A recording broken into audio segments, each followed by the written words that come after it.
ये है CCN digital और आप देख रहे हैं CCN मंडला। समय सीमा एवं विभागीय समन्वय समिति की बैठक में कलेक्टर डॉक्टर सलोनी सिडाना ने निर्देशित किया है कि सभी अधिकारी अपने दायित्वों का पूरी पारदर्शिता के साथ निर्वहन करें। आवेदनों को प्रकृति के आधार पर उनकी प्राथमिकताएं तय करें। कलेक्टर ने कहा है कि पेंशन, अनुकंपा नियुक्ति तथा राहत के प्रकरणों को मानवीयता के साथ निराकृत करें। जिला योजना भवन में संपन्न हुई इस बैठक में सभी विभागों के जिलाधिकारी उपस्थित रहे। कलेक्टर डॉक्टर सलोनी सिडाना ने निर्देशित किया कि दायित्वों के निर्वहन में संवेदनशीलता आवश्यक है। विभिन्न कार्यालयों में अनुकंपा नियुक्तियों से संबंधित जितने भी प्रकरण लंबित हैं उनका जल्द से जल्द निराकरण कर प्रयास करें। इस संबंध में उन्होंने समिति की बैठक आयोजित करने के निर्देश दिए। डॉक्टर सलोनी सिडाना ने वीडियो कॉन्फ्रेंसिंग के माध्यम से राजस्व महाअभियान की विस्तृत समीक्षा की। उन्होंने निर्देशित किया कि महाअभियान के दौरान राजस्व से संबंधित प्रकरणों का निराकरण सुनिश्चित करें।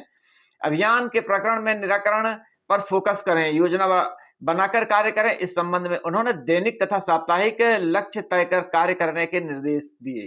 कलेक्टर ने संबंधित विभागों के अधिकारियों को निर्देशित किया कि ओलावृष्टि, अतिवृष्टि से नुकसान का आकलन कर जल्द से जल्द प्रतिवेदन प्रस्तुत करें। संबंधित अधिकारी सर्वे कार्य की मॉनिटरिंग करते हुए कार्य को शीघ्र पूर्ण कराएं।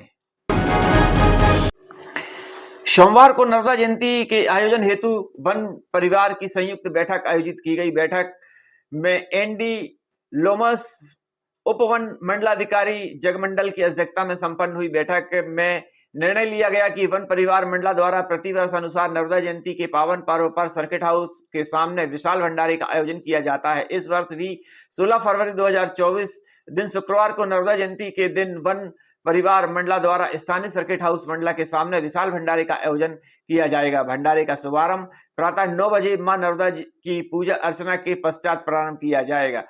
यह भंडारा निरंतर रात्रि 8 बजे तक जारी रहेगा। बैठक में वन विभाग परिवार के वरिष्ठ अधिकारी सहित कर्मचारी भी उपस्थित रहे।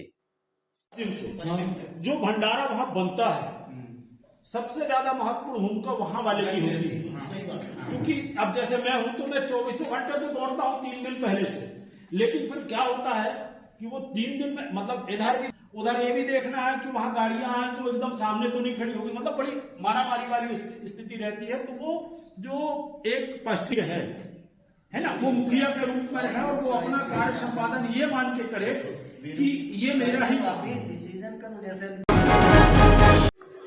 जिले में विभिन्न क्षेत्रों में 10 एवं 11 फरवरी की दरमियानी रात को तेज बौछार के साथ ओलावृष्टि हुई है, जिसमें दलहनी एवं अन्य फसलों को नुकसान की आशंका को देखते हुए जिला प्रशासन की ओर से ग्राम वार संयुक्त दल गठित किए गए हैं। कलेक्टर डॉक्टर सलोनी सिडाना द्वारा इसके लिए तहसीलदारों को संबंधित तहसील के लिए नोडल अधिकारी नियुक्त किए गए हैं। कलेक्टर ने निर्देशित किया है कि ओला प्रभावित ग्रामों की क्षति आकलन हेतु अनुविभागीय अधिकारी एवं वरिष्ठ कृषि विस्तार अधिकारी के नेतृत्व में राजस्व विभाग से पटवारी, कृषि विभाग से ग्रामीण कृषि विस्तार अधिकारी व ग्राम पंचायत से सचिव का ग्रामवार संयुक्त जांच दल ओला प्रभावित क्षेत्रों में जाकर जनप्रतिनिधियों की उपस्थिति में विस्तृत सर्वे करी। RBC 6-4 अनुसार मौका जांच कराकर नेत्रांकन के आधार पर क्षति का आकलन कर समय सीमा में सर्वे प्रतिवेदन प्रस्तुत करें। स्वामित्व योजना के तहत जिले में सभी तहसीलों तथा ग्राम पंचायतों में जनजाति सम्मेलन का आयोजित किए गए हैं। कार्यक्रम के तहत जनजाति समुदाय के परिवारों को भू अधिकार अभिलेखों का वितरण भी किया गया है। इस दौरान झाबुआ के गोपालपुर में प्रधानमंत्री नरेंद्र मोदी के मुख्य आतिथ्य में आयोजित राज्य स्तरीय कार्यक्रम को उसका सजीव प्रसारण भी दिखाया गया। मंडला तहसील के अंतर्गत 165 हितग्राहियों को भू स्वामी अधिकार अभिलेख का वितरण जनप्रतिनिधियों द्वारा किया गया है। साथ ही जिले के सभी तहसीलों एवं हितग्राहियों को भू स्वामित्व अधिकार अभिलेख का वितरण भी किया गया है। हितग्राहियों को स्वामित्व योजना की विस्तृत जानकारी प्रदान की गई है। नैनपुर केमिस्टों के द्वारा Mandla chemist and druggist association के निर्वाचित पदाधिकारियों का सम्मान समारोह आयोजित किया गया, जिसमें नैनपुर, निवारी, चरीडोंगरी, पिंडरई एवं आसपास के केमिस्ट साथियों ने अपनी सहभागिता दी। कार्यक्रम के अध्यक्ष सुनील कुमार पांडे एवं मुख्य अतिथि वर्तमान औषधि निरीक्षक विवेकानंद यादव एवं निवर्तमान औषधि निरीक्षक शरद जैन रहे। कार्यक्रम में सभी केमिस्ट साथी द्वारा बमनी के वरिष्ठ केमिस्ट श्याम सुंदर अग्रवाल की धर्म पत्नी के निधन पर श्रद्धांजलि दी गई। कार्यक्रम में जिला सचिव MCDA विपिन बजाज एवं महिला जिला उपाध्यक्ष श्रीमती साबरी बेगम द्वारा एवं पराग दुबे सह सचिव MCDA के केमिस्टों का उत्साहवर्धन किया गया एवं संगठनात्मक विषय पर चर्चा की गई। अध्यक्ष MCDA सुनील पांडे ने साथ ही केमिस्टों को केमिस्ट एकता, आपसी भाईचारा एवं दवा दुकान संचालन में उपयोगी सुझाव दिए। दवा दुकान में विक्रय बिल काटने एवं शेड्यूल H1 की जानकारी रखने के लिए कंप्यूटर की भूमिका पर प्रकाश डाला गया। तो किराए के फार्मासिस्ट से जो सफर सन 2013 फरवरी 2000 में चालू करने वाला वो आम सदस्य आज आपके सामने अध्यक्ष के रूप में बैठा है। आज उसकी 4 दुकानें निजी हैं और लगभग 30 लाख का माल है और अपने डिसिप्लिन में वो बेच पा रहा है। क्या आप नहीं कर सकते वो चीज? क्या मुझे पेश नहीं करना पड़ता? मेरे दुकान का यार डिस्काउंट वाला बन जाता है 8 भागे ना, लेकिन 92 में रुके है। उसके लिए मैंने वो व्यवहार बनाया, वो वैरायटी बनाई, वो रेंज बनाई, तो सुविधा दी। सुबह 8:30 से रात के 10 बजे तक सर्विस दे रहा हूँ। 8 के उठते देसी लाभ को पुदीना की गोली दे रहा हूँ, किसी को घर पहुँचा के दे रहा हूँ। किसी दीगर काम भी कर लेते भैया मरला जाओगे बनाने यहाँ आके मिल जाएगा। आप रिलेशन बिल्डअप करिए लग रहा है। आप अपना मार्जिन खुद छोड़ते जा रहे हैं। आज मेरी दुकान में आना आता है, 11 घंटा बैठना, 24 साल हो गए।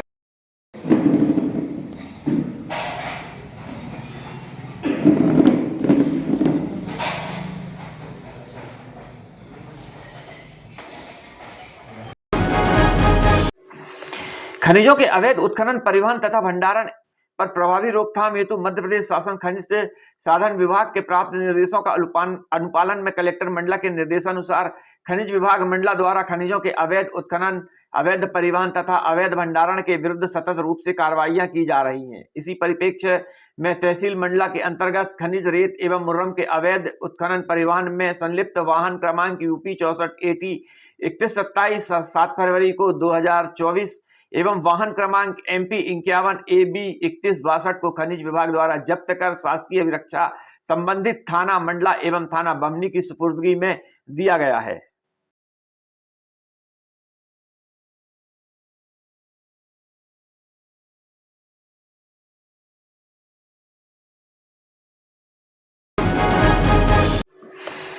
मंडला में पिछले 2 दिनों से मौसम में अचानक बदलाव का असर ओलावृष्टि के साथ देखा गया। निवास विकासखंड में बारिश के साथ जमकर ओले बरसे। ओलावृष्टि से निवास क्षेत्र में रबी की फसलों को खासा नुकसान हुआ है, वहीं दलहनी फसलों को नुकसान हुआ है। केंद्रीय मंत्री एवं गृहग्राम में ओलावृष्टि की खबर के बाद केंद्रीय मंत्री फग्गन सिंह कुलस्ते व क्षेत्र के विधायक चैन सिंह वरकड़े ने ओला प्रभावित क्षेत्र का दौरा किया है।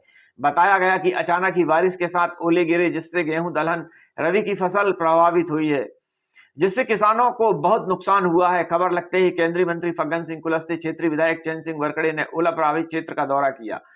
वहीं उन्होंने किसानों को आश्वस्त किया है कि फसलों में जो क्षति हुई है उसकी भरपाई की जाएगी। मौके पर केंद्रीय मंत्री एवं राजस्व के अधिकारियों को केंद्रीय मंत्री के द्वारा निर्देशित किया गया है कि हल्का पटवारियों को ओला प्रभावित क्षेत्र भेजकर शीघ्र सर्वे कराया जाए, जिससे किसानों को उचित मुआवजा मिल सके।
अब ना कुछ नहीं होता है।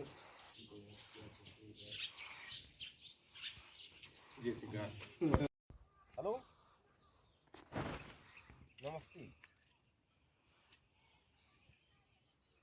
हाँ, मैं इस तरफ हूँ। अभी तो ये खुदरी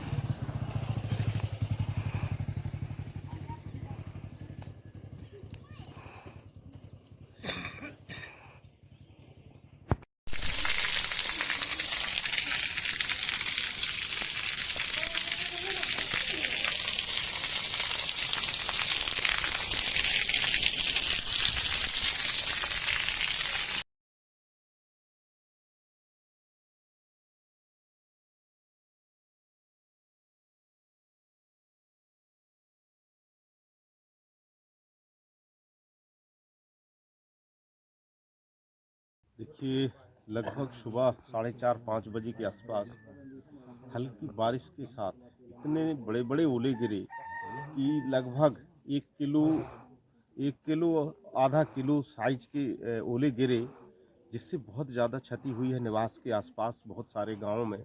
सुबह से लोगों के फ़ोन आ रहे हैं और मैं जैसे ही उठा सो के वैसे ही मैं गाँवों की विजिट में तहसीलदार को बुला के उनको लेके मैं आया। फसल चौपट हो गई हैं, घरों के खपरे फूट गए हैं, जिनकी सीमेंट की सीटें लगी थी वो टूट गए हैं।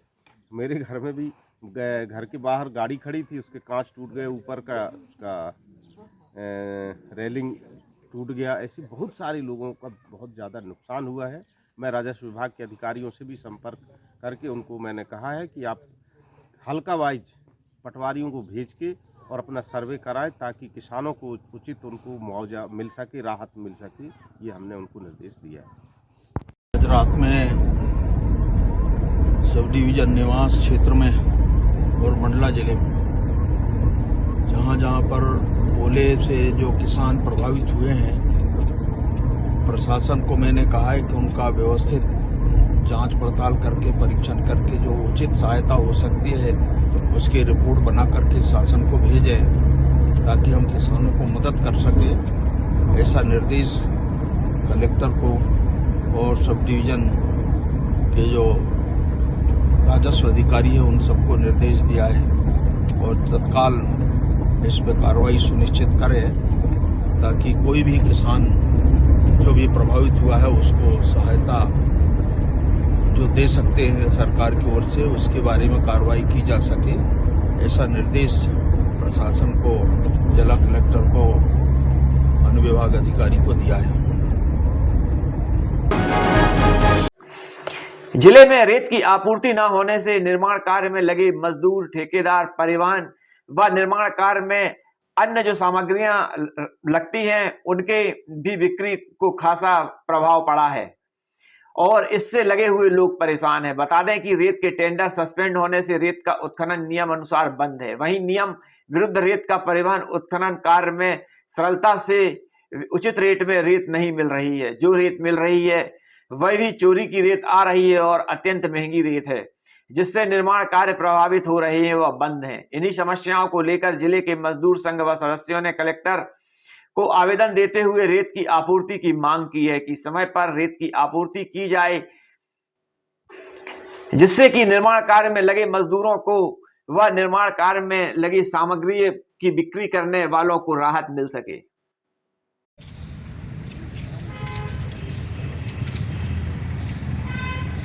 आज समस्त मजदूर जिला कलेक्ट्रेट के सामने इकट्ठे हुए हैं, ज्ञापन दिया है, नारेबाजी कर रहे हैं, क्या कारण है? आज जितने भी यहाँ सदस्यगण हैं, मेकल सूता निर्माण मजदूर संघ से संबंधित सदस्य हैं और हमारे यहाँ शहर में रेत की पूर्ति नहीं हो पा रही, आवक ही नहीं है। शहर के अलावा अन्य क्षेत्रों में रेत रात में जाती है और शहर में रेत नहीं होने के कारण गांव दूर दराज से जो लेबर मजदूर काम करने आ रहे हैं, रोजगार नहीं मिलने के कारण उन्हें वापस जाना पड़ता है। आज लगभग 1 महीने हो गए हैं। हमारे यहाँ सभी मजदूर गण जितने भी हैं सभी दोपहर 12-1 बजे तक रहते हैं, उसके बाद उन्हें घर वापस जाना पड़ता है क्योंकि रेत नहीं होने के कारण किसी भी ठेकेदारों की साइड में कोई भी काम उपलब्ध नहीं है। और हमारे यहाँ सिर्फ मजदूरों के लिए एक ही काम है, बिल्डिंग, वहाँ मजदूरी करते हैं। उसके आप लोग क्या चाहते हैं? हम ये चाहते हैं कलेक्टर मैडम से कि शहर में सुलभ रेट में रेत उपलब्ध हो और जिस मात्रा में पहले मिलती थी रेत वैसी मात्रा में अगर रेत ठेकेदारों तक पहुंचती है तो मजदूरों को पर्याप्त रोजगार मिलेगा, उनका शहर से पलायन नहीं होगा, जिससे उनका पालन पोषण। आपकी यदि मालूम कार्रवाई नहीं होती क्या करोगे आगे? अगर कार्रवाई नहीं होती है तो ज्ञापन के माध्यम से कलेक्टर मैडम को और मुख्यमंत्री महोदय को दिया गया है कि अगर हमारी मांगों को मद्देनज़र अगर इग्नोर करते हैं तो मेकल सूता मजदूर निर्माण संघ और भारतीय मजदूर संघ के बैनर तले एक विशाल धरना प्रदर्शन का कार्यक्रम किया जाएगा। परिचय आपका? मैं प्रहलाद चंद्रोल, मेकल सूता निर्माण मजदूर संघ मंडला। क्या कारण है कि आज ज्ञापन दिया है? आज लगभग 1 महीने से 13 तारीख से रेत खदानें बंद हुई हैं और सारे मजदूर बेरोजगार हो गए हैं और उसके साथ साथ हम लोग भी उस लाइन से जुड़े हुए हैं। ठेकेदारी में हम लोग भी सब लोग काम करते रहते हैं, तो हम लोग का भी उसमें बहुत प्रभाव पड़ा हुआ है। सारे मजदूर की बेरोजगारी को देखते हुए हम लोगों ने ये रेत सबसे बड़ा मुद्दा रहा, उसमें हम लोगों ने ये प्रयास किया है कि बहुत जल्द से रेत चालू हो जाए। तो हमारा पूरा संघ आज ज्ञापन देने के लिए यहाँ कलेक्ट्रेट पहुँचा हुआ है। रेत क्यों बंद है? रेत का तो कोई हम लोग को कारण तो ऐसा कुछ नहीं मालूम। कहा जा रहा है कि ठेकेदारों के द्वारा बंद कर दिया गया है। अब उनका क्या मुद्दा है ये हम लोग को इसकी जानकारी नहीं है। आगे क्या कार्रवाई होगी? आगे ये रहेगा कि जब हम लोग को आगे रेत नहीं मिलेगी तो हम लोग का रोज़गार तो ऐसे ही ख़त्म हो रहा है, तो हम लोग सारे मजदूर लोग यहाँ पे धरना धरेंगे और जब तक रेत हमें सरल सही रेट में नहीं मिल पाएगी तब तक हम लोग का प्रदर्शन जारी रहेगा। क्या नाम? रेणु कछवाहा। धन्यवाद।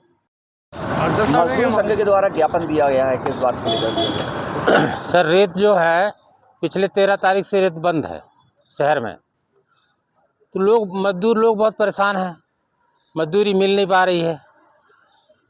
उस बाबत हम लोग कलेक्टर मैडम से जो है ज्ञापन दिया है और सुनाई नहीं हुई।